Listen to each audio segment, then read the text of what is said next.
घर में यदि क्लेश उत्पन्न हो जाता है, आपका धन, आपकी प्रॉपर्टी, आपकी जमीन, आपका प्लाट, आपका दुकान, आपका पैसा यदि किसी ने कब्जा कर लिया और छोड़ नहीं रहा, प्रत्येक अमावस्या के दिन पीपल के वृक्ष के नीचे जाकर 2 दीप लगाइए घी के। दोनों दीप के सामने एक हल्दी का चावल, एक कुंकू का चावल का दाना रख दीजिए और सुधा सुधा सुधा सुधा 3 बार कह दो और स्मरण करो, हे हमारे कुलदेव, पितृदेव, शिवदेव, महादेव, कृपा कर कर मेरा जो जमीन है, मेरा जो धन है, मेरी जो प्रॉपर्टी है, मेरा पैसा लोगों ने हथिया लिया, देते नहीं। अपना गोत्र बोलकर स्मरण कर कर बाबा मेरा धन मुझे वापिस ला कर दो। एक अमावस्या पर करो, फिर अगली अमावस्या करो, ऐसे 2-4 अमावस्या करोगे। जिसने ले रखा है वो खुद सोचेगा कि मुझे क्या हुआ, कि मुझे देना है, उसका पैसा चुकाना है, धन रखेगा नहीं। पितृ सुधा का नाम स्मरण करते हैं, जब हम सुधा सुधा सुधा सुधा कहते हैं, पितृ उसको स्वीकार करते हैं।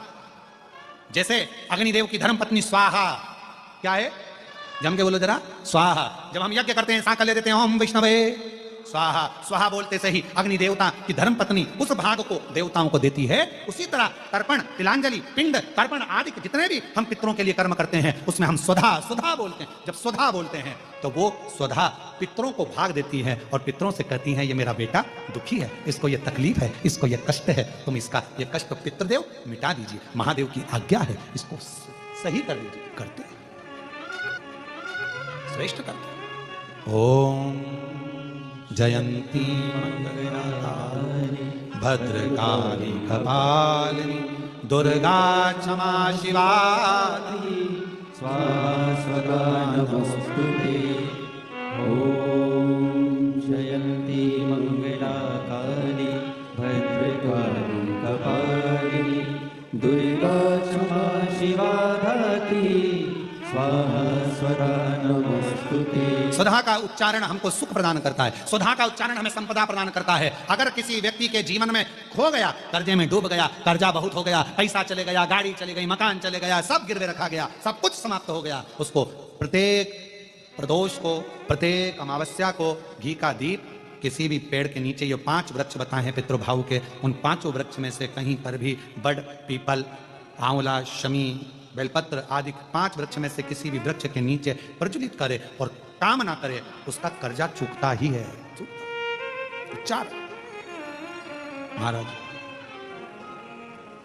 शिव का उच्चार। और हे शंभु सरकार तेरी महिमा परंपार, तू जग का पालनहार, भोला कितना सुंदर हो, तुम कितने सुंदर हो।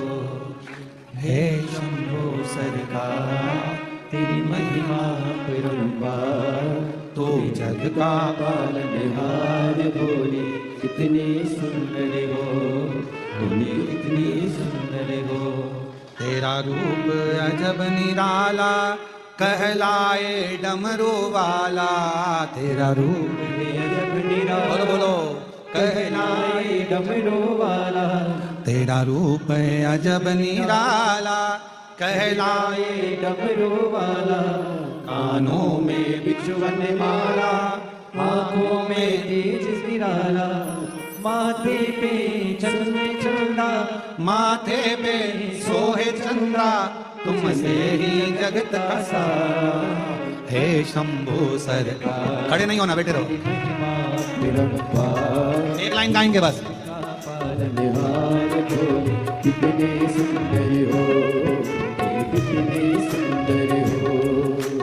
हे शंभु सरकार तेरी महिमा परंपार, तू है जग पालनहार, भोले कितने सुंदर हो, कितने सुंदर हो।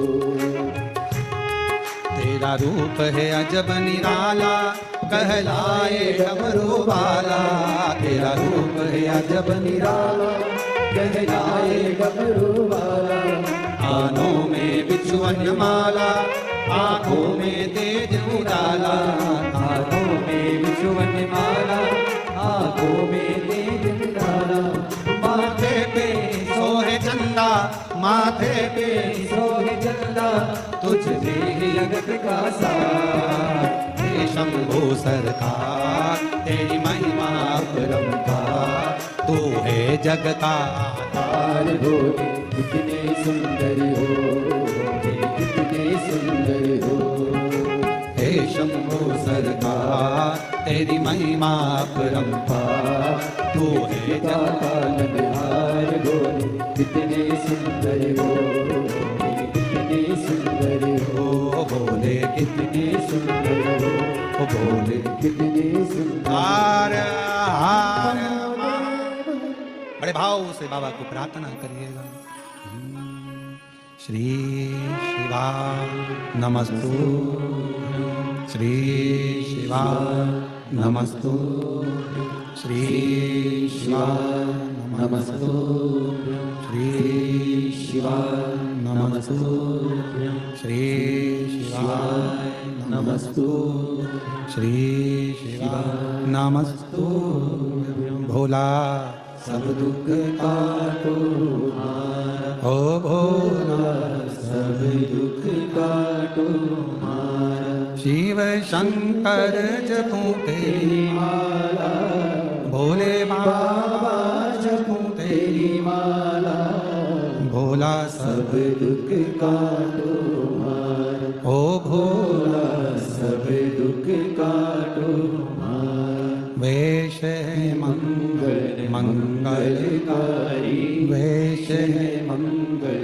मंगलकारी शमशान वासी हमारा शमशान वासी हमारा ओ भोला सब दुख काटो मारा ओ भोला सब दुख काटो मारा बाबा देवदेव महादेव भगवान शिव घरदानी त्रिकालदर्शी कैलाशी अविनाशी भगवान शंकर त्रिकालदर्शी करुणा सागर शिव की कथा कर रही। सुधर्म नाम के ब्राह्मण की दो धर्म पत्नी थी, एक का नाम था सुदेहा, दूसरे का नाम था गुष्मा। सुदेहा के बेटा नहीं था, संतान नहीं थी, गुष्मा के संतान थी। पहली औलाद हुई, संतान हुई, तो उसने अपने पति के कहने पर सुदेहा को वो संतान गुष्मा ने दे दी। सुदेहा ने उसको पाल पोस कर बड़ा कर। सुनिए ना कथा सबने, आप तो कृष्णेश्वर के हो तो सुन के रखे होगे, बल्कि तुम्हारे यहाँ कोई मेहमान आता होगा तो उसको भी सुना देते हो। और सुनाना चाहिए, ऐसा नहीं है। हम हमारे यहाँ के बच्चों का नियम है, हमारे यहाँ छोटे छोटे बच्चे जो होते हैं ना, तो कोई भी मौसी आई ना तो सबसे पहले उनकी जो प्रिय चीज है ना वो सुनाते हैं। बच्चों की आदत है, मौसी ये देखो मौसी, जो प्रिय चीज है। तो अपने यहाँ की सबसे प्रिय चीज क्या है? पूरे बेरुल की सबसे प्रिय चीज मेरे कृष्णेश्वर महादेव। जैसे ही कोई आए सबसे पहले उनके बारे में बताया जाए कि हमारे यहाँ ये है। और हमारे यहाँ उल्टी रीति कर दी। बेरुल के कृष्णेश्वर महादेव का तो नाम तुम लोग कम लेते हो और गुफा का नाम ज्यादा लेते हो।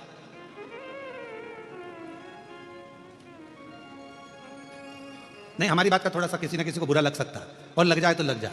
एक गिलास गर्म पानी और ठंडा पानी दोनों मिला के पी जाओ, कोई दिक्कत वाला बात।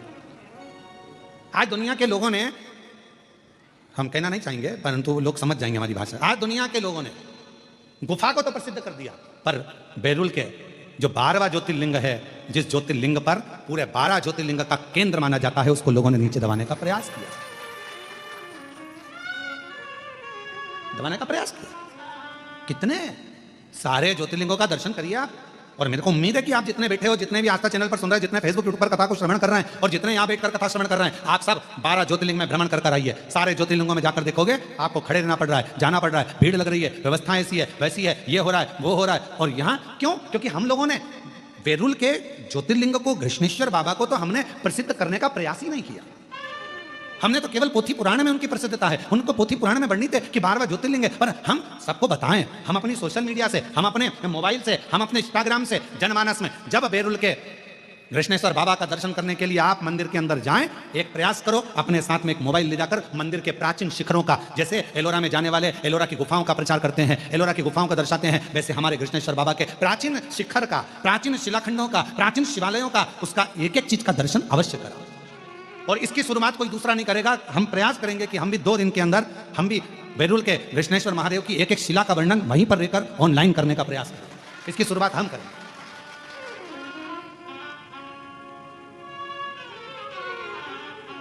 हमारी कैमरा टीम आस्था वालों की भी और हमारे साथ की कैमरा टीम को हम लेकर जाएंगे और वहां खड़े होकर बताएंगे ये शिखर है, इतने साल पुराना, इसका ये अस्तित्व है, ये सुधर्म नाम के ब्राह्मण के सुंदर एक सुदेहा और भूष्मा के चरित्र से ये कृष्णेश्वर महादेव की ये पवित्र धरा एक आनंदित हुई है। ये वो धरा है जहां पर संत साधु सन्यासी तपस्वी साधक उपासक तप कर कर कर चले जाते हैं, और जब वो तप कर कर जैसे ही उनकी कुटिया में पहुंचते हैं, वहीं पर मेरे 12 ज्योतिर्लिंग कृष्णेश्वर महादेव के साथ खड़े मिलते हैं। स्वयं शिव के 12 प्रतिबिंब स्वरूप मिल जाते हैं। ये वो कृष्णेश्वर की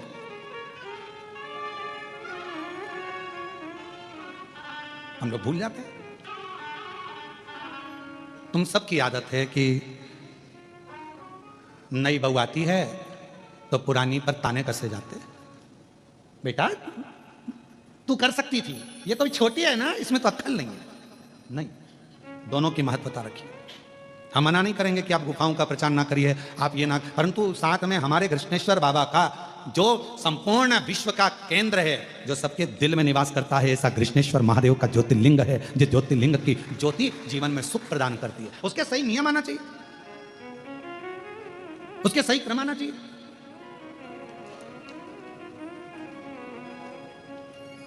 क्यों लिखा स्कंद पुराण में कि 12 ज्योतिर्लिंग में से एक ज्योतिर्लिंग कृष्णेश्वर बैरुल।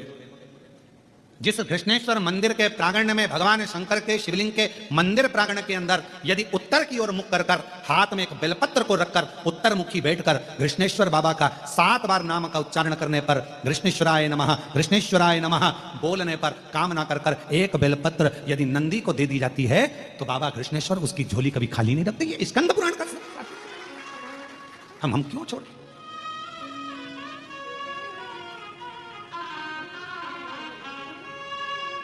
ये वो कृष्णेश्वर बाबा है जो प्राण वापस दे देते हैं। सुदेहा ने करा क्या था? बेटे को बड़ा करा, बहू आ गई, और बहू को मालूम पड़ा कि मेरी असली सास तो भूष्मा है। नहीं पूछा सुदेहा को। सुदेहा ने बेटा सो रहा था, तलवार से काट काट के टुकड़े कर कर कपड़े में बांध कर फेंक दिए एक तालाब के अंदर, एक कुंड के अंदर, एक बावड़ी के अंदर। आज भी वो है, आज भी वो बावड़ी है जहां पर टुकड़े फेंके गए। पोटली बंदी थी, घोषणा का नियम था। प्रत्येक सोमवार को शंकर भगवान के शिवलिंग का निर्माण करती थी, विसर्जन करने बावड़ी में जाती थी। सिर पर शिवलिंग था, जाने लगी, बेटे का दर्शन करे, 1 हफ्ते हो गया, मेरा बेटा नहीं दिखा। उसको क्या मालूम कि बेटे के तो टुकड़े कर कर कर बावड़ी में डाल दिए गए।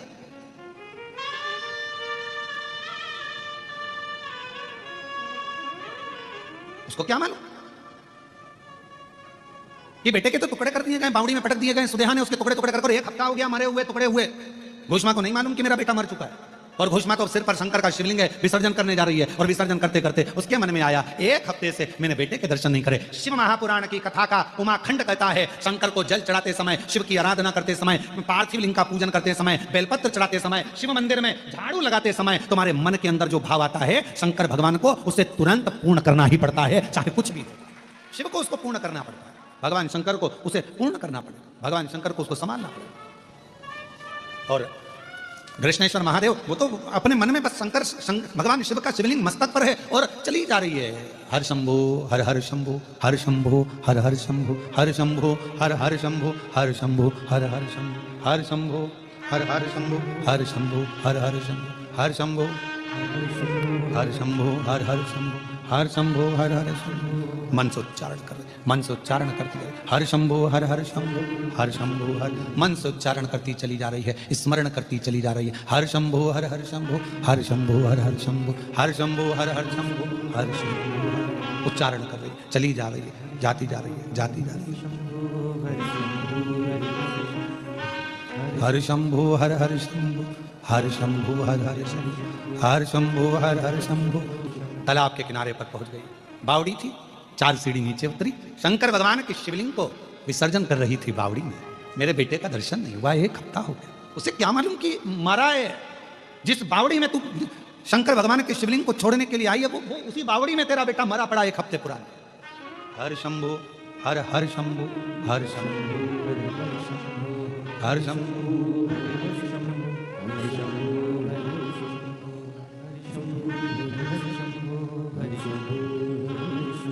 शिवलिंग लिया, स्मरण किया, जल में पात्र को नीचे किया, पात्र को नीचे।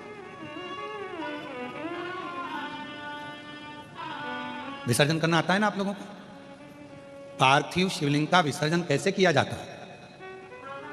पार्थिव शिवलिंग अगर आपने थाली के अंदर, पाटे के अंदर कोई सामग्री पर कोई ऊपर बनाया है तो उसका विसर्जन कैसे करा जाता है? पार्थिव शिवलिंग का विसर्जन करते समय जिस पात्र पे पार्थिव शिवलिंग बना हुआ है उस पात्र को नदी में शिव का नाम लेकर जल में उस पात्र को नीचे डाला जाता है, पात्र को पकड़ा जाता है और शिवलिंग को नीचे की ओर ले जाया जाता है। जब शिवलिंग पानी में थोड़ा कम दिखे उस समय पर उसको धीरे से फिर जल में छोड़ दिया जाता है। जब थोड़ा कम दिखे, थोड़ा हाथ पानी में नीचे करा जाता है और नीचे कर कर फिर उसकी फूल पत्ती जब पानी में ऊपर आ जाए, दिखने लगे, तब शिवलिंग को धीरे से खसका दिया जाता है, जल में उसको विसर्जन कर दिया जाता है।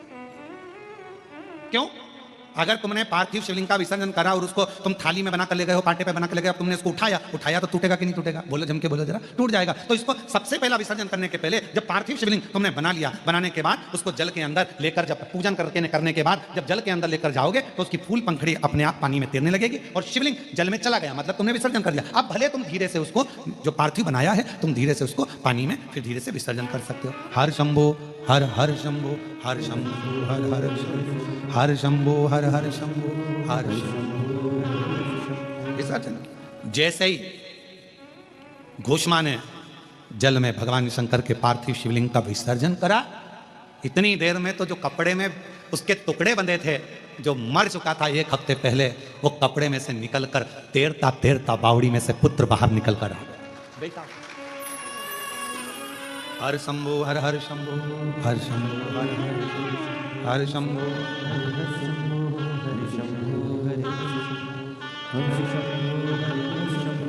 हर शंभो हर हर। बेटा निकलते तैरता हुआ बाहर आया और बाहर आते से अपने माता के गले में लग गया। माता, पुत्र तू? हाँ मां, मुझे नहीं मालूम कि मैं पानी में कैसे आया, मुझे नहीं मालूम कि मैं पानी में कब पहुंचा, पर मां ऐसा लगता है मुझे कि कोई मुझे जल में लेकर भी आया और कोई मुझे जल से बाहर भी निकाल। अब जरा विचार करिएगा, मेरे घृष्णेश्वर बाबा घूषमा के बेटे को जीवित करे इसलिए नाम घृष्णेश्वर पड़ गया।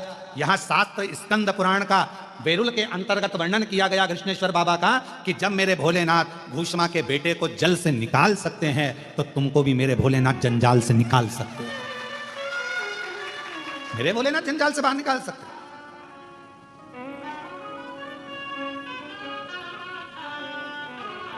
हम शिव को जान नहीं पा रहे, हम शंकर को पहचान नहीं पा रहे। कई लोगों की आदत होती है दूर के ढोल, जम के बोलो जरा, दूर के ढोल सुहावने। अपने नजदीक में कृष्णेश्वर बाबा बैठे हैं, अपने नजदीक में भगवान शंकर बैठे हैं, अपने नजदीक में 12 ज्योतिर्लिंग में से ऐसा ज्योतिर्लिंग विराजमान है जो संसार से मुक्त कर देता है। हमारे नजदीक में भगवान शंकर का बहुत ज्योतिर्लिंग विराजमान है, कृष्णेश्वर महादेव, जो संसार से मुक्त कर देता है। हमारे नजदीक में कृष्णेश्वर ज्योतिर्लिंग एक ऐसा ज्योतिर्लिंग विराजमान है जो हमें संसार सागर से मुक्त कर देता है। हमारे जीवन काल में मृत्यु लोक में संसार सागर में स्वयं स्कंद पुराण कहती है, शिव पुराण कहती है कि 12 ज्योतिर्लिंग में से एक ज्योतिर्लिंग कृष्णेश्वर महादेव एक ऐसे हैं जिनका दर्शन कर लेने पर 12 ज्योतिर्लिंग के दर्शन का फल प्राप्त हो जाता है। और जो नजदीक में रहते हैं उनको जान ही नहीं पा रहे। दूर के ढोल सुहा, जो नजदीक है वो पहचान नहीं पा रहे, जो पास में है वो जान नहीं पा रहे। अरे कुछ तो होगा, जरा विचार करिएगा। 12 ज्योतिर्लिंग में से कृष्णेश्वर बाबा का ही ऐसा ज्योतिर्लिंग है जिन्होंने ऑनलाइन कथा यहां से कराई। कुछ तो होगा, कुछ तो होगा। और शायद हम हमारे भाव से करें, हमारे भाव से शायद पहला ज्योतिर्लिंग ये कृष्णेश्वर महादेव एक ऐसे हैं कि मेरे बाबा हर 3-4 महीने में, हर 3-4 महीने, और यहाँ के ब्राह्मणों से भी पूछना, संतों से पूछना, हर 3 से 4 महीने में बाबा अपने आप खींचकर कृष्णेश्वर बाबा दर्शन के लिए बुला ही लेते हैं। शायद हमारे लाइफ में, हमारे जीवन में कृष्णेश्वर महादेव पकड़ते हैं, बुलाते बड़े भाव से। और मैं कृष्णेश्वर महादेव के जितने पुजारी हैं, कृष्णेश्वर महादेव के जितने भी संत हैं, कृष्णेश्वर महादेव के जितने पुजारी, संत, पंडित, ब्राह्मण जितने भी हैं, उन सब के पवित्र चरणों को मैं नमन करता हूं कि कितने बड़े पुण्य भागी हो आप सब, जो आपको कृष्णेश्वर बाबा ने हाथ पकड़कर अपनी सेवा प्रदान करी है। अपनी सेवा जब भी जन्म मिलेगा सेवा करेंगे तेरी, कहते तुमसे बाबा शरण पड़ेंगे तेरी। देना साथ हमारा बाबा बन कर के तुम साथी, देना साथ हमारा बाबा बन कर के तुम साथी। कृष्णेश्वर बाबा केवल आप कह दें कि मैं महादेव तुम्हारी और तुम मेरे, केवल शब्दों से नहीं, आपका पूरा समर्पण भगवान शंकर के प्रति होना चाहिए, तो शिव अपने आप पर करुणा करना प्रारंभ कर देते। समर्पण हो, कुछ चीजें अपने आप मिलती है। आगी के पास जाओगे तो गर्माहट मिलेगी कि नहीं मिलेगी? बोलो, जम के बोलो, मिलेगी ना। पानी के पास जाओगे तो शीतलता मिलेगी कि नहीं मिलेगी? जम के बोलो, मिलेगी। जब आगी के पास जाओगे तो गर्माहट मिलती है, पानी के पास जाते हैं तो शीतलता मिलती है, तो शिवजी के पास जाते हैं तो मन की जो कामना होती है वो पूरी मिलती ही मिलती है। कुछ चीज़ें अपने आप प्राप्त होती हैं, अपने आप, थोड़ा प्रेशर बढ़ाओ, कुछ चीज़ें अपने आप प्राप्त होती हैं, अपने आप मिलती हैं, उनको ढूंढने जाना नहीं पड़ता, अपने आप मिलना प्रारंभ हो जाता है अपने आप। बस एक श्रद्धा, एक विश्वास, एक भरोसा दृढ़ करना। घुष्मा को तो मालूम ही नहीं था कि मेरा बेटा मर गया, उसको तो ज्ञात ही नहीं है घुष्मा को कि मेरा बेटा एक हफ्ते पहले मरा हुआ है, और मेरा बेटा तो जिसको मैंने दिया था गोदी में उसी ने मार दिया, उसको तो मालूम ही नहीं। अब कौन होगा जो एक हफ्ते पहले मरे हुए टुकड़े टुकड़े जो पानी में पड़े हुए हैं वो सड़ गए होंगे, गल गए होंगे, पर मेरे शंकर भगवान, यही कृष्णेश्वर महादेव, यही मेरे शंभु, यही मेरे शंकर, यही मेरे त्रिकालदर्शी, यही मेरे कैलाशी अविनाशी शिव, मेरे शंकर ओघड़दानी शंभु ऐसी कृपा कर दी है कि वो एक हफ्ते पहले मरे हुए उस बच्चे को जीवित कर कर सामने लाकर खड़ा कर दिया। एक हफ्ते पहले मरा था घुष्मा का बेटा, एक हफ्ते। कितनी प्रबलता होगी इस कृष्णेश्वर महादेव की, कितनी प्रबलता होगी कृष्णेश्वर बाबा के इस पवित्र तीर्थ की, ज्योतिर्लिंग की।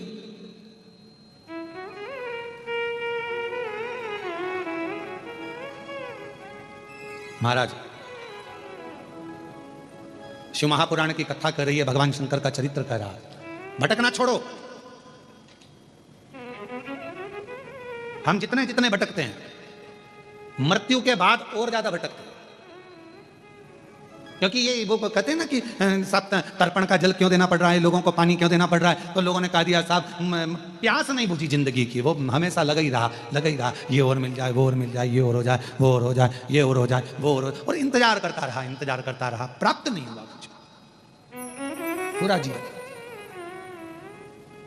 जीवन खत्म हुआ तो जीने का ढंग आया, जब शम्मा बुझ गई तब महफिल में रंग आया। मतलब क्या हुआ? कुछ मिला ही नहीं हाथ में। अब हम आपसे पूछें, तुम्हारे पास एक प्लाट है, ठीक है, जरा उत्तर देना है, ठीक है, एक प्लाट है तुम्हारे पास में। अब वो प्लाट तुम्हारा, आधा प्लाट तो रोड पे चले गया, गवर्नमेंट ने ले लिया, ठीक है, काहे में चले गया? रोड। अब कितना बचा? आधा। और आधे प्लाट पे से हाई टेंशन लाइन जा रही है, क्यों नारकेड़े जी, पाटिल जी, एक ही प्लाट है, आधा तो रोड पे चले गया, गवर्नमेंट ले लिया, अब बचा कितना? आधा। और आधे पे हाई टेंशन लाइन चल रही है, फिर हितेश बिल्डिंग कैसे बनाओगे? विचार करिएगा जरा, सोचिएगा जरा। तो जो चतुर प्लाट वाला होता है वो सोचता है आधा गवर्नमेंट की रोड में चले गया, आधे पर हाई टेंशन लाइन चल रही है, इससे तो अच्छा इस प्लाट को बेच दूं, कोई ले ले औने पोने में थोड़े बहुत पैसे में, तो कहीं दूसरी जगह जाके अपना काम चालू करूं, दूसरा मकान बनाऊंगा। कोई बनाएगा हाई टेंशन लाइन के नीचे मकान? अरे बोलो तो जम के, नहीं, काम कहीं नहीं। आधा तो चले गए रोड पे, बचा आधा, ऊपर से हाई टेंशन लाइन जा रही, तो बिल्डिंग बन नहीं सकती, मकान बन नहीं सकता, परमिशन मिलेगी नहीं, तो करना क्या? बेच दो इसको, आधे को दे दो, क्या करना है दे दो, फिर इसको भाई। बस ऐसी ही हमारी जिंदगी है। आधी जिंदगी 100 साल के, तो अब आज के जमाने में 100 साल के तो बहुत कम जीते हैं, ठीक है, कोई वो तो ऊपर से सिल ठप्पा अच्छा जोरदार लगा के लाया हो तो बात दूसरी, और कोई शंकर जी का प्रिय भक्त हो तो भगवान शंकर लड़ झगड़ के इसको 100 साल तो पूरा कर देते, फिर भी अपन 100 साल मानो। अब 100 साल की जिंदगी में आधे 60 साल, अपन 60-50 साल तो तुमने परिवार को दे दिए, ठीक है, मतलब आधा प्लाट तो तुम्हारा गवर्नमेंट ने ले लिया रोड बनाने में। अब बचा कितना? आधा। अब आधे पर हाई टेंशन लाइन चल रही है, कम मर जाओ, कोई भरोसा? आधे पर हाई टेंशन लाइन, मृत्यु कभी भी आ सकती है। 50 के बाद ऐसा लगने लगता है कि अब मैंने सब कर दिया है, अब कोई भरोसा नहीं है। लोग अपनी अपनी पत्नी और बच्चों को बताना चालू कर देते हैं, अपने 2 प्लाट इधर है, मकान उधर है, और ऐसा रखा है, मैंने इतना कर दिया है, बैंक का बैलेंस ऐसा है, दुकान व्यापार ऐसा है, वहां से माल लाते हैं, पुणे से लाकर मुंबई की ओर जाकर ऐसा करते हैं, सब चीज बताना प्रारंभ कर दिया। मतलब तुम्हें मालूम पड़ गया high tension line, high tension line चल हाई टेंशन लाइन चल रही। अब क्या करोगे? आधा तो जीवन चले गया परिवार में, कुटुंब में, कबीले में, और आधे पर हाई टेंशन लाइन चल रही है। तो एक निवेदन है, समझदार बन जाओ, इस प्लाट पर अपना कब्जा मत रखो। अब एक काम करो, इसको निकाल दो, मतलब अब इस प्लाट को कृष्णेश्वर महादेव को सौंप दो, बस काम खत्म, अच्छा हो गया। अब अपने को कुछ नहीं सोचना, हम तो बाबा के भरोसे चलते हैं, हम तो बाबा के भरोसे चलते हैं। ये दुनिया वाले जलते हैं, ये दुनिया वाले जलते हैं, हम तो बाबा के भरोसे चलते हैं। डमरू वाले के भरोसे चलते हैं, वेरुल वाले के भरोसे चलते हैं, सीहोर वाले के भरोसे चलते हैं, हम तो बाबा के भरोसे चलते हैं। तो जो है आधा बचा हुआ जो प्लाट है, आधी बची हुई जो जिंदगी है, जितनी बची, जिसकी हम तुमसे ये नहीं कहेंगे कि वापस पीछे आओ और आधी वापस दो, जो चली गई वो तो निकल गई। कोई 60 का है, कोई 75 का है, कोई 55 का है, कोई 40 का है, कोई 45, जितनी तुम्हारी जिंदगी, आधी तुमने परिवार को, कुटुंब को, कबीले को, नातों को, रिश्तों को दे दी। अब आधी जो बची है उस पर हाई टेंशन लाइन चल रही है। तो जितने 50 के ऊपर वाले हैं, आपसे निवेदन है, हाई टेंशन लाइन के नीचे चल रहे हो, इसलिए प्लाट पर मकान मत बनाना। अब ज्यादा मोह आसक्ति माया मत रखना, अपना प्लाट दे देना, मतलब अपने आप को मेरे देवाधिदेव महादेव को समर्पित कर देना। ये अपनी समझदारी इसी में। और अगर हो अच्छा कोई इंजीनियर मिल जाए तुमको कि हाई टेंशन लाइन के नीचे बिल्डिंग बना दे, तो हमारी कोई दिक्कत नहीं। किसी किसी की अच्छी पहचान होती है और पैसा अच्छा जोरदार होता है, तो हाई टेंशन लाइन बाजू में खसक जाती है। जैसे राजा श्वेत, मृत्यु आई, यमराज आया, और शंकर जी से पहचान थी, उनने फाइल पे सिग्नेचर करके दे दिए, बाजू के खेत वाले की हाई टेंशन ले जाओ, इसको छोड़ दो। पहचान दी, सिग्नेचर काम कर। और शंकर जी के सिग्नेचर के चक्कर में तो ब्रह्मा जी इस्तीफा दे रहे थे। ब्रह्मा जी इस्तीफा क्यों दे रहे थे? ब्रह्मा जी ने कहा मुझे तो ब्रह्मा रहना ही नहीं है। तो भगवान विष्णु ने पूछा तुम ब्रह्मा क्यों नहीं रहना चाहते? कि मेरी चले ही नहीं, तो ब्रह्मा रहने से मतलब क्या? भाग्य लिखता मैं हूं, और भाग्य में लिखा कि इसके जीवन में दुख आएगा, और ये शंकर जी को एक लोटा जल चढ़ाने चली जाती है, वो सीहोर वाले महाराज के कहने पर इसका दुख खट जाता, तो फिर मुझे लिखने से फायदा क्या लाभ? मुझे फायदा कौन सा? चल रही है हाई टेंशन लाइन ऊपर से, बिल्डिंग नहीं बन सकती, मकान नहीं बन सकता, तो प्लाट दे दो, बेच दो। अर्थात मालूम पड़ गया कि अब शरीर ठीक नहीं है, चल रहा है हाई टेंशन लाइन, छोड़ दो अब भगवान के चरणों, छोड़ दो। रोज प्रतिदिन भगवान को प्रणाम कर कर महादेव नमन चरणों में स्वीकार कीजिए, सबका किया है मेरा भी उद्धार कीजिए, उद्धार कीजिए। हे त्रिपुंडधारी, हे त्रिशूलधारी, हे त्रिपुंडधारी, हे त्रिशूलधारी। चरणों में तेरे बाबा जी पावन है चारों धाम, तेरी देव करते वंदना पूजे हैं सीताराम। चरणों में तेरे बाबा जी पावन है चारों धाम, तेरी देव करते वंदना पूजे हैं सीताराम। हो जाए पूरी कामना, हो जाए पूरी कामना, उपकार कीजिए, सबका किया है मेरा भी उद्धार कीजिए, उद्धार कीजिए। हे त्रिपुंडधारी, हे त्रिशूलधारी। भगवान के प्रति समर्पण के भाव को प्रबल बनाओ, केवल कहने से नहीं भाई। कई लोग कह देते तू बोले तो मैं तेरे लिए जान दे दूं, मत दे 5 लाख रुपए दे दे। जान नहीं चाहिए, वो 5 लाख कहां से लाऊंगा? तो अभी तो कह रहा था जान दे दूं।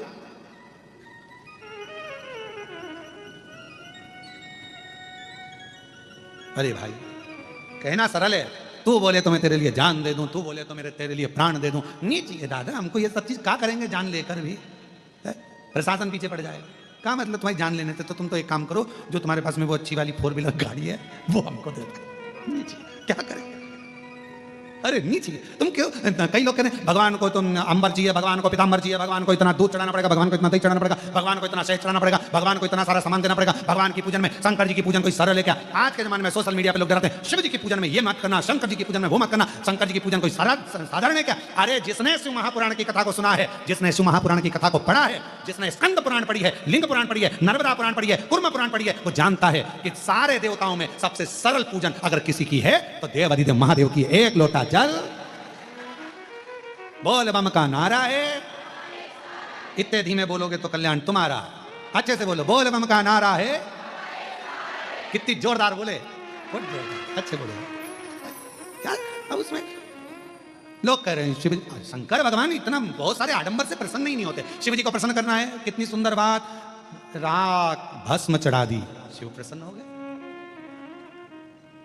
किसी देवता के मंदिर में जाकर राख चढ़ा कर आना,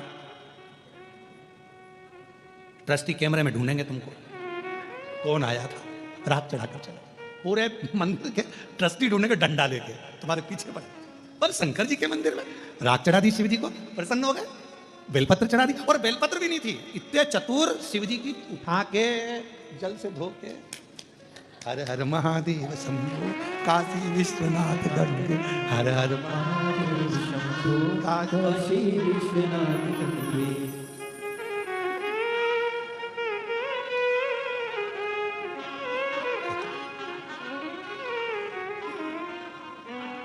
और शंकर जी भी इतने खुश, कितना भोला है, मेरे को दे दिया है। शिव जी तो जानते हैं तेरा है क्या संसार में, क्या लेकर आए थे, तुम्हारा क्या था, मुट्ठी बांधे आए जग में, क्या लेकर आए थे? कुछ नहीं, एक तन पर कपड़ा भी नहीं था, नग्न वेश था, कुछ भी तुम्हारा नहीं था। वो तो शंकर भगवान ने तुमको अच्छे घर में जन्म दे दिया, शिव जी ने अच्छे कुल में जन्म दे दिया, अच्छे महाराष्ट्र में जन्म दे दिया, और अच्छे कुल में जन्म दिया, बेरुल में जन्म दे दिया, और क्या चाहिए, अच्छा परिवार दे दिया, इतने अच्छे पत्नी पति बच्चे कुटुंब कबीला सब अच्छा दे दिया, और तो और सारा डिपार्टमेंट एक नंबर का दिया, दोनों नेत्र दिए, श्रवण शक्ति दी, हाथ दिए, पांव दिए, जीवान भी पूरी पूरी दी। उसने कितनी कृपा करी तुम पर। एक आध डिपार्टमेंट गड़बड़ करके भेजा था तो कितनी कृपा कर, उसने दया कर कर तुम्हारे पर भेजा, करुणा कर कर। कान भी दो। किसी ने पूछा गुरुजी भगवान ने 2 कान क्यों दिए? सुनाई तो इन 2 छेदों से देता है, तो इसको देने की जरूरत क्या थी भगवान को? हमने कहा तुम्हारा बुढ़ापा आएगा तो चश्मे का स्टैंड कहां है? नहीं तो चश्मा रोज बांधना पड़ता, खोलना पड़ता, फिर बांधना पड़ता, फिर खोलना पड़ता, कितनी बड़ी आफत। तो भगवान ने 2 स्टैंड देकर भेजे हैं तेरे बुढ़ापे के लिए। क्यों गुरुजी? भगवान ने हाथ 2 दिए, किडनी 2 दी, नेत्र 2 दिए, श्रवण शक्ति 2 दी, जीवान 1 क्यों दी? हमने कहा एक बहुत है, एक बहुत। एक इतनी गजब कर रही है कि पूरे मोहल्ले में आग लगा दे। 2 दे देता तो हालत खराब कर, तो अच्छी एक। और पूछो बेचारी सासुओं से, तुरंत कह देगी अच्छा है भगवान ने तो कोई एक जीवान दी बहू। और बहू से पूछो सास के लिए, अच्छा हुआ मम्मी तुम्हारी एक जीवान है, नहीं तुम 2-4 होती तो तुम क्या करती? एक कृपा है। अब यहां शिव तत्व कह रहा है, भगवान शंकर की कथा करी है, भगवान कितना कृपा सागर, कितना दयालु, कितना करुणा सागर। और हम कहते हैं कि मैं शिव का शिव, मेरा कहने से कुछ नहीं होगा, उसको अपना बनाना पड़ेगा। दक्ष प्रजापति, राजा की दक्ष प्रजापति की एक बेटी थी। वैसे तो 60 कन्याओं का सुंदर सुंदर चरित्र वर्णन आता है उसमें, रति का, प्रसूति का, उसमें रति का, सती का, माता प्रसूति के गर्भ से जन्म बताया गया है और बहुत सुंदर सुंदर भाव बताया गया, बहुत सुंदर। उसमें एक ब्रह्मा जी द्वारा प्रकट करी गई एक कन्या जिसको दक्ष प्रजापति को दिया गया, जिसका नाम था स्वधा। क्या नाम है? स्वधा। बड़ी सुंदर कन्या, इतनी सुंदर। दक्ष प्रजापति उस स्वधा नाम की कन्या को खूब आनंद से स्नेह करते, प्रेम करते, उसको बेटी के आनंद में उसको पालन करते। स्वधा भगवान देवाधिदेव महादेव की साली भी लगती है, क्योंकि बड़सास भी लगती है। क्यों? क्योंकि प्रसूति की एक बेटी सती है, तो माता प्रसूति की एक बेटी स्वधा भी है। रति भी है, रोहिणी भी है, चंद्र को भी आई। ऐसी कई बेटियों का चरित्र दक्ष प्रजापति के आता है। आप और हम शिव महापुराण में भगवान देवादिदेव महादेव के इन पवित्र चरित्रों का स्मरण करते हैं, कई चरित्र।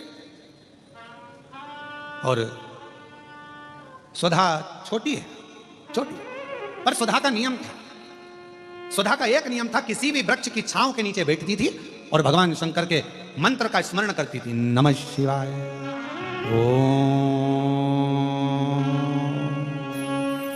नमः शिवाय, नमः शिवाय, ओम नमः शिवाय, उच्चारण करती थी। हाँ, इस उच्चारण को हमने नमः शिवाय से प्रारंभ करा। क्यों? क्योंकि हमारा शास्त्र कहता है पुरुष ओम नमः शिवाय का जाप करे, स्त्री नमः शिवाय से ओम तक पहुंचे, फिर नमः शिवाय से ओम का स्मरण। आज के समय में बहुत सारे झंझट उत्पन्न कर दिए। ये माताएं ओम मत बोलो, स्त्री ओम ना बोले, ये ओम ना बोले, वो नमः शिवाय का ऐसा जाप करे, वो वैसा। तो श्री शिवाय नमस्तुभ्यम दिल से बोलो, बिना भटके। कोई कहे ये बोलो, कोई कहे वो बोले, तो ध्यान रखो, भटक रहे हो तो फिर श्री शिवाय नमस्तुभ्यम। अगर भटक रहे हो तो श्री शिवाय नमस्तुभ्यम पर रुक जाओ, फिर हमें कहीं नहीं भटकना। अब हमको ये सोचना नहीं कि ये बोले कि नहीं बोले। कोई ने कहा ओम बोलो, कोई ने कहा नहीं बोलो, कोई ने कहा ऐसा बोलो, कोई ने कहा वैसा बोलो। तो श्री शिवाय, श्री शिवाय नमस्तुभ्यम, श्री शिवाय नमस्तुभ्यम, श्री शिवाय नमस्तुभ्यम, श्री शिवाय नमस्तुभ्यम। क्यों भटके? तो नमः शिवाय, ओम नमः शिवाय, नमः शिवाय, ओम नमः शिवाय। सुधा का नियम था, वृक्ष की छांव में बैठती थी और उस वृक्ष की छांव में बैठकर शिव के मंत्र का, पंचाक्षर षडाक्षर मंत्र का स्मरण करती थी। क्यों? किस लिए? महाराज, हमारे शास्त्र वर्णन करते हैं किसी घर के अंदर बैठकर तप करा तो एक मंत्र का एक फल मिलता। समझना जरा बहुत अच्छे से, एक मंत्र का एक फल। किसी सरोवर के तट पर जाकर, नदी के तट पर जाकर मंत्र जपा तो एक मंत्र का 10 गुना फल। कितना? 10 गुना। और समझना, किसी तीर्थ में जाकर जपा तो एक मंत्र का 100 गुना फल। किसी ज्योतिर्लिंग में जाकर जपा तो एक मंत्र का 1000 गुना फल। और क्या कहा? बट वृक्ष, पीपल वृक्ष, बेलपत्र वृक्ष, आंवला वृक्ष, शमी वृक्ष, जो पूज्य वृक्ष हैं, पंच पितर के पंच जो वृक्ष कहे गए हैं, इन वृक्ष के नीचे बैठकर यदि मंत्र का जाप एक बार भी किया तो उस वृक्ष में जितनी पत्तियां होती हैं, लाख करोड़ जितनी होगी, उसका पूरा पुण्य एक मंत्र का करोड़ गुना पुण्य प्राप्त हो जाता। नमः शिवाय, ओम नमः शिवाय, नमः शिवाय, ओम नमः शिवाय। करोड़ा गुना, करोड़ों गुना। सुधा वृक्ष की छांव में बैठ जाती और मंत्र का उच्चारण करती, नमः शिवाय,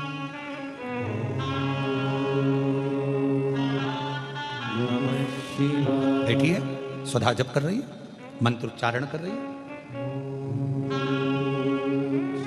भगवान शिव को याद कर रही है।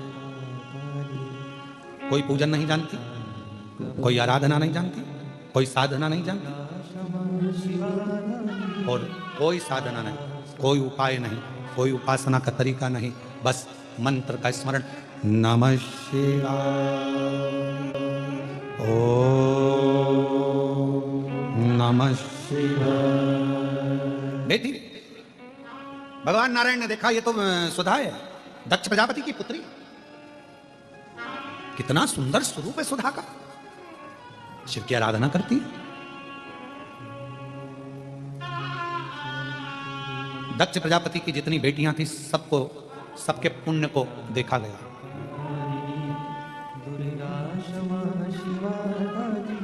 सबको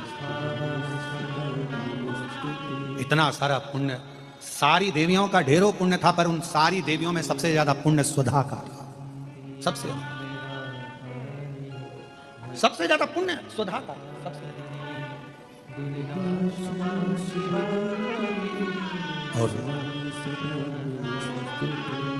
आप लोग एक मंत्र का उच्चारण हमेशा करते आए माँ जगत जननी के, जगत जगदम्बा के।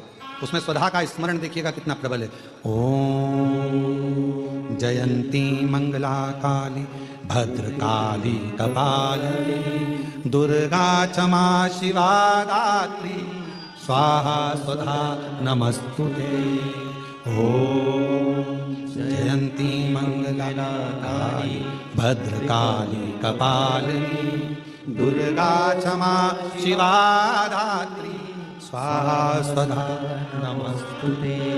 ओम जयंती मंगला काली भद्रकाली कपालिनी दुर्गा क्षमा शिवा धात्री स्वाहा स्वधा नमस्तुते।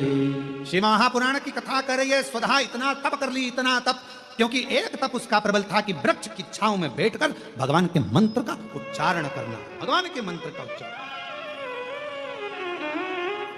भगवान के मंत्र का उच्चारण। और लगातार भगवान शिव को, तो फिर निवेदन करूं, घर में बैठकर जपा, एक मंत्र एक फल। मंदिर देवालय शिवालय नदी तीर्थ में 1000 फल मिल जाएंगे, तीर्थ में 1000 मिल जाएंगे, पर किसी पंच वृक्ष बट आंवला बेलपत्र पीपल शमी, इन वो वृक्ष हैं जिन वृक्ष की छांव में बैठकर यदि एक बार भी आपने मुख से शंकर का नाम लिया है, श्री शिवाय नमस्तुभ्यम कहा है, नमः शिवाय कहा है, ओम नमः शिवाय कहा है, तो उसका फल हजारों हजारों गुना प्राप्त हो। इसलिए क्या कहा गया, जब हम तुलसा जी की परिक्रमा करते हैं, माँ तुलसा को जल अर्पित करते हैं, तुलसी के क्यारे की परिक्रमा करते हैं, उस समय पर आपके मुख से यदि एक मंत्र निकला है तो तुलसी के क्यारे में जितनी मंजरी होती है, तुलसी के क्यारे में जितनी पत्तियां होती हैं, तुलसी के क्यारे में जितनी मिट्टी होती है, तुलसी के क्यारे में जितने जीव होते हैं, सबके पुण्य फल हमारे खाते में चले जाते हैं, उतना फल प्राप्त हो जाता है एक तुलसा के पौधे की परिक्रमा करते समय मंत्र जप से।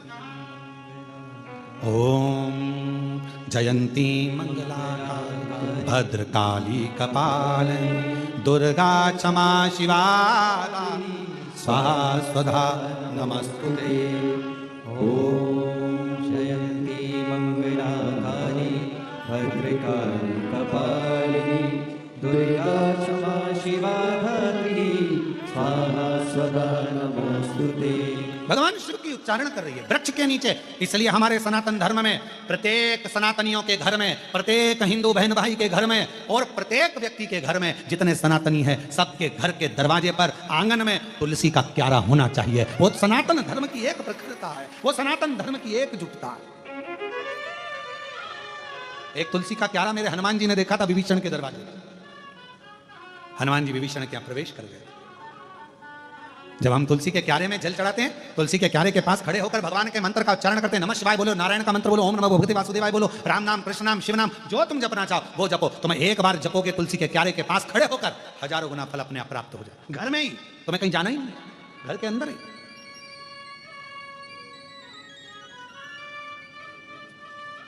और कितना प्रबल है।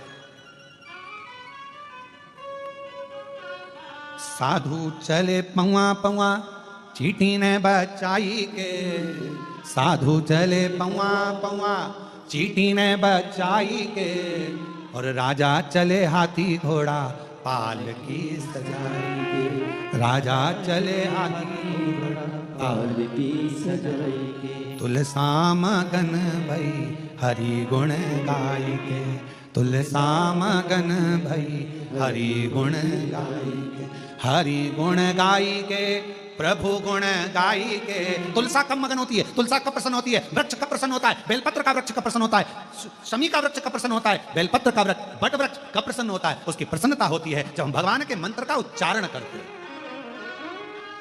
हरि गुण गाई के, प्रभु गुण गाई के। आप ही बोलो, हरि गुण गाई के, प्रभु गुण गाई के। अरे तुलसा मगन भई हरि गुण गाई के। तुलसा मगन हरि।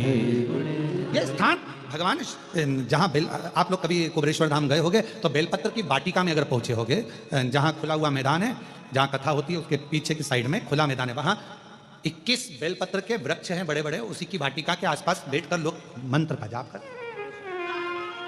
आप अगर कुबेरेश्वर धाम गए होगे तो वट वृक्ष की छांव में बैठे होगे।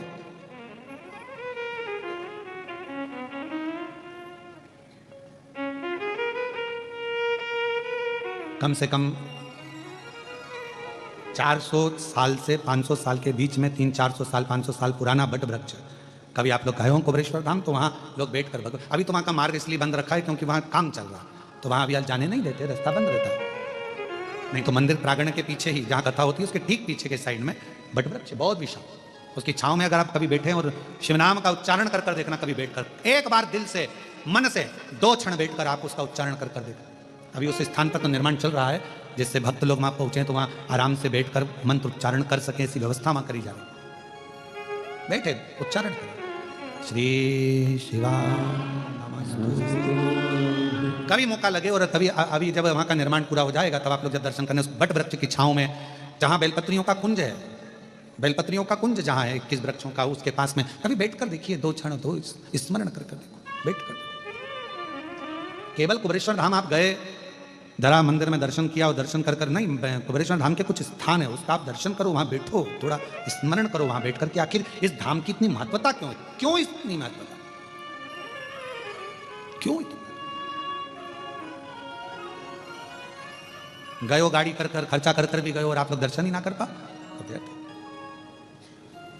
हमारा बहुत मन होता है किसी तीर्थ में जाए ना तो वहां का बहुत दर्शन करें, बहुत दिल से, पर दर्शन करते समय इतना भक्त लोग कहीं कोई इधर से पढ़ रहा कोई उधर से पढ़ रहा तो फिर दर्शन कहाँ हो पाते हैं। आप लोगों को चोट ना लगे, आप लोगों को कष्ट ना लगे तो दर्शन भी कैसे कर पाओ। मन है ये भी दर्शन करना है, बावड़ी का दर्शन करना है, इस चीज़ का दर्शन करना है, वो चीज़ का मन करता है। थोड़ी देर कृष्णेश्वर बाबा के आए हैं तो मंदिर में थोड़ी देर बैठकर आराम से एकांत में शिव नाम का जप हो जाए, बाबा से जरा बैठ के बात हो जाए। जैसे वो जीजी ने लिखा कैसे हो, तो हम भी तो हमारे कृष्णेश्वर बाबा से पूछें बापू कैसे हो, भाऊ ठीक तो है, बाबा सब बढ़िया है, आनंद है, चांगला है, तो हम भी तो पूछे, हमारा भी तो फर्ज बने कि पूछे कि ना पूछे।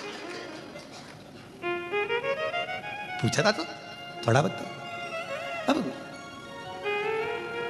योग है वो तो भगवान शिव की कृपा। और कहें ये तो कल एक माता जी ने कहा कि हम भी कथा में आना, हमने कहा जगह नहीं है, पर आज तो जीजियों ने गजब करा, दरवाजा ही रोक के खड़ी थी वहीं पर। फिर हमने ऊपर से इशारा करा हितेश को, हमने कहा हितेश आन दो इनको अंदर, आन दो, आ जाओ बैठ में कथा सुन। और वहीं बैठ के भजन गा रही है वो भोला, और हाथ का इशारा किस पे कर रही थी मालूम है, जितने बाउंसर लगे थे उन पे भोला सब दुख का, जितने काले कपड़े पे खड़े थे बाउंसर उनकी ओर इशारा कर रहे थे, ओ भोला सब दुख।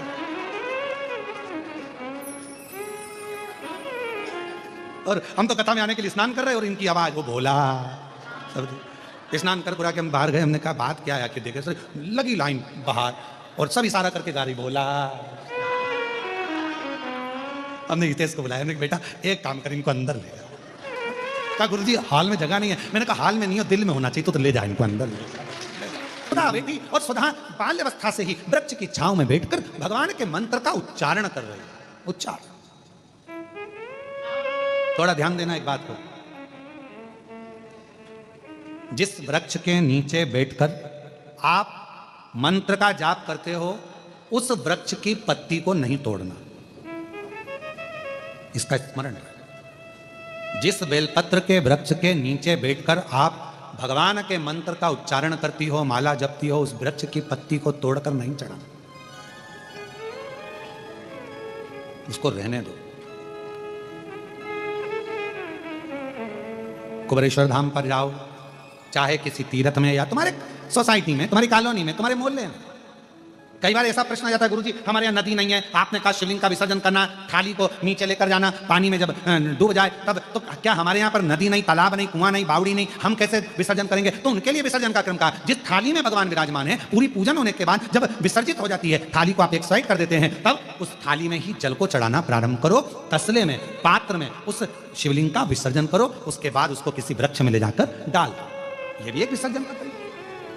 बड़ी बड़ी शहरों में, बड़ी बड़ी सिटियों में नहीं है तालाब, नदी, सरोवर, बावड़ियां, कहां जाए ठंडा करने, विसर्जन करने, उनके लिए।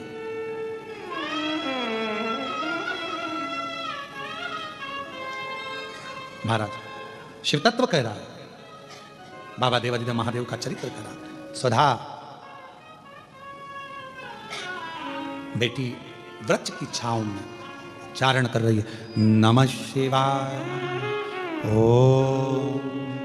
नमः शिवाय, सब बोलिए नमः शिवाय, ओ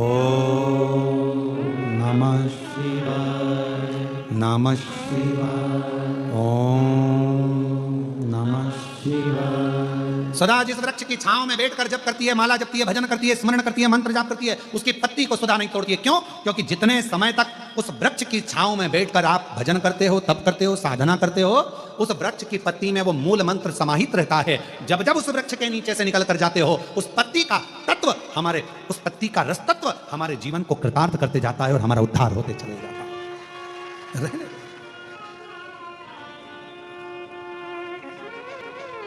सुधा बड़ी हुई, और जब सुधा बड़ी हो गई, सुंदर बहुत थी। भगवान नारायण ने देखा कि बड़ी सुंदर है, शिव का जाप करती है, शंकर का स्मरण करती है। शिव जी से पूछा जाए कि इसको किसको दिया जाए, ये किसके साथ ब्याहेगी, इसका विवाह किसके साथ होगा, ये शंकर भगवान से पूछा। और भगवान देवादिदेव महादेव तो अपनी आनंदमय मस्ती में विराजमान थे।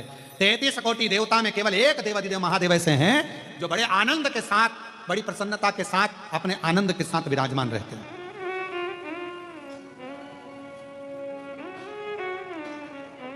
जब लाइफ का बेस्ट चैप्टर चालू होता है ना, तो व्यक्ति अपने शोक करना भूल जाता है। जब बेस्ट चैप्टर चालू होता है,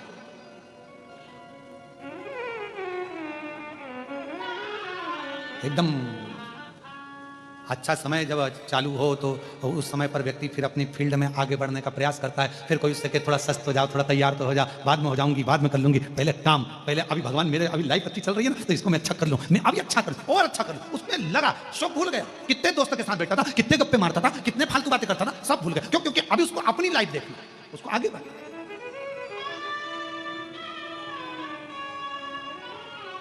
किसी ने बहुत अच्छा कहा है, बुरों की संगत को अगर छोड़ना है तो अपनी क्वालिटी को अच्छा करना प्रारंभ करिए, अपने आप संगत छूट जाएगी। जैसे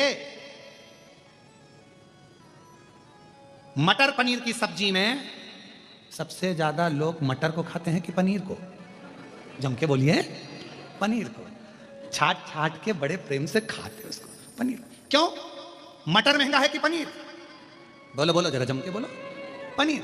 तो मटर पनीर की सब्जी में पनीर को वीआईपी बनाया गया, तो वीआईपी पनीर को चुना गया, ठीक है, मटर को छोड़ दिया गया। अब मालूम पड़े आलू मटर की सब्जी हो, तो आलू मटर की सब्जी में कौन वीआईपी है? मटर। फिर लोग आलू को एक साइड कर देते हैं, मटर को खाते हैं। इसलिए निवेदन है, दूसरे के साथ में तुम्हारा वीआईपीनेस नहीं आएगा, अपने आप को पनीर और मटर बनाना है। आलू तो कोने में पड़ा रहेगा, जितने तुम वीआईपी बनते चले जाओगे, ये बेकार सब छूटते चले जाएंगे और तुम्हारा जीवन अग्रण्य होगा।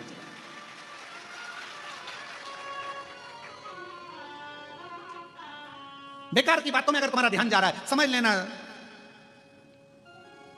समझ जा, पनीर हो ही नहीं, तुम्हारा ध्यान बेकार जगह जा रहा है। तुम्हारा ध्यान अच्छी जगह जाना चाहिए, तुम्हारा ध्यान अच्छी जगह केंद्रित होना चाहिए, तुम्हारा ध्यान अच्छी जगह पहुंचे तो आनंद आता है। 2 कुत्ते होते हैं, कितने? 2, एक पालतू एक फालतू। बोलो सही है कि गलत है? 2 कुत्ते हैं, एक पालतू एक फालतू है। पालतू कुत्ते को तुमने कहा इधर आओ, कम कम, फिर गो गो, फिर छू, लग जा, फालतू है, लग गया। और फालतू कुत्ता तुम्हारे कहने पे चलेगा? है? चलेगा नहीं। कहोगे चल इधर आ, नहीं आएगा। 2 रोटी दी तुमने, जो रोटी दी जब तक तो रहा फालतू कुत्ता, और जैसे ही उसको पड़ोसी के यहाँ से चमाल गया तो फालतू में चलेगा। और फालतू कुत्ते की एक आदत हमेशा रहती, कोई साइकिल से निकला नहीं तो इसने भौंका नहीं, गाड़ी से कोई निकला, फालतू कुत्ता भौंका।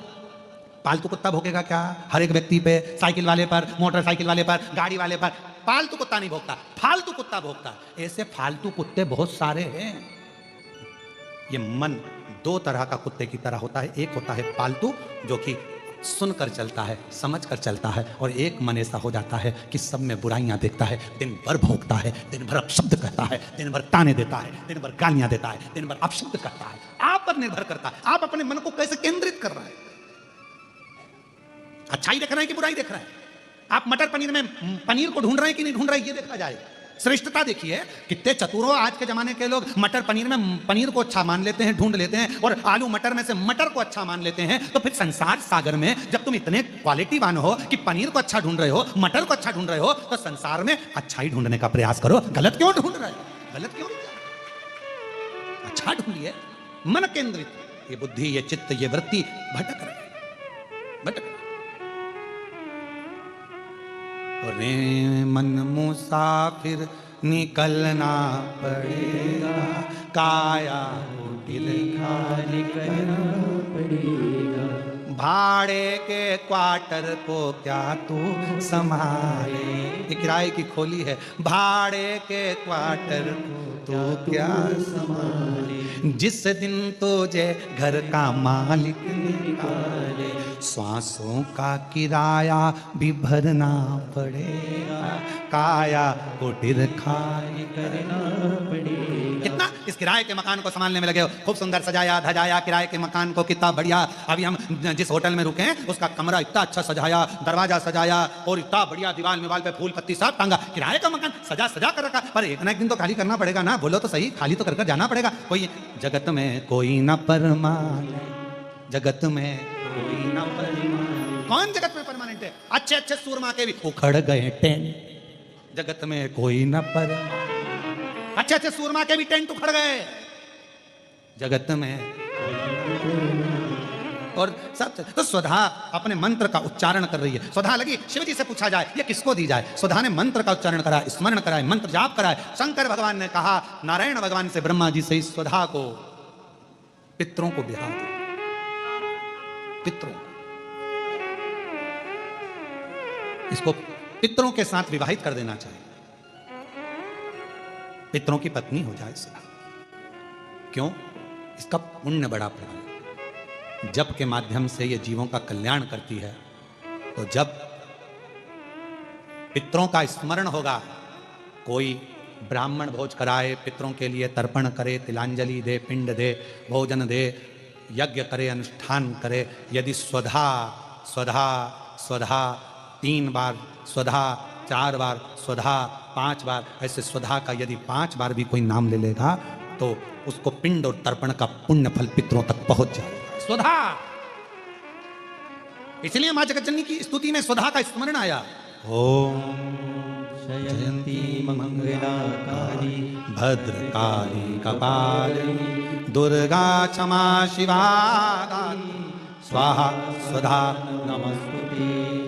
ओम जयंती मंगलाकाली भद्रकाली कपालिनी दुर्गा क्षमा शिवा दानी स्वाहा स्वधा नमस्तुते।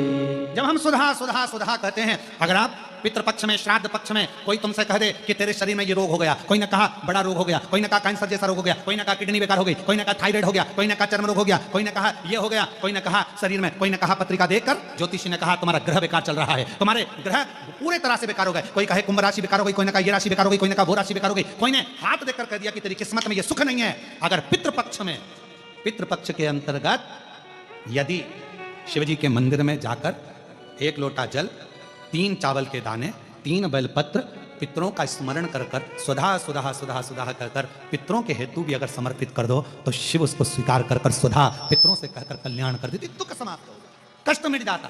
सुधा ब्राह्मण भोजन करा रहे हो, गौमाता को श्राद्ध पक्ष में रोटी दे रहे हो, स्वान को रोटी दे रहे हो, कागल को निकाल रहे हो, कौवे को रोटी दे रहे हो, सुधा का स्मरण सुख देता है, सुख देता। ओम जयंती मंगलाकाली भद्रकाली कपालिनी दुर्गा क्षमा शिवा दानी स्वाहा स्वधा नमस्तुते। स्वाहा स्वधा नमस्तुते, स्वाहा स्वधा नमस्तुते, स्वाहा स्वधा नमस्तुते। सुधा सुधा सुधा बोल लेने से भी पितृ तृप्त हो जाता। इसका स्वरूप का दर्शन करूं जिससे संचित पाप नष्ट हो जाए मनुष्य के।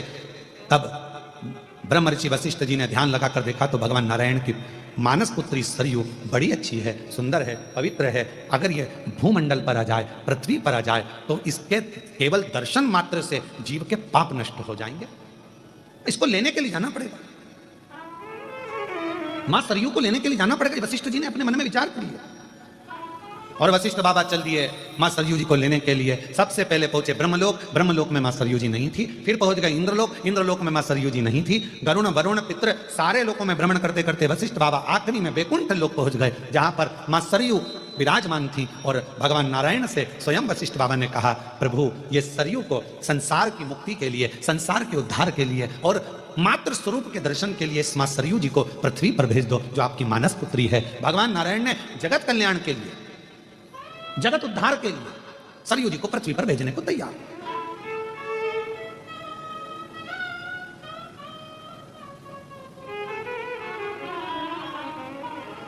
अब कई लोगों के मन में एक प्रश्न आता है, गुरुजी इस प्रसंग का शिव पुराण से कौन सा संबंध है? तो हमारा निवेदन है, शंकर भगवान का एक स्वरूप का दर्शन इस चरित्र के अंतर्गत आएगा। आप थोड़ा ध्यान से श्रवण करिएगा।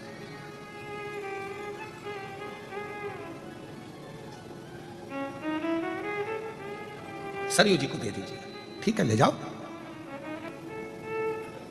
एक सड़क, एक शिक्षक,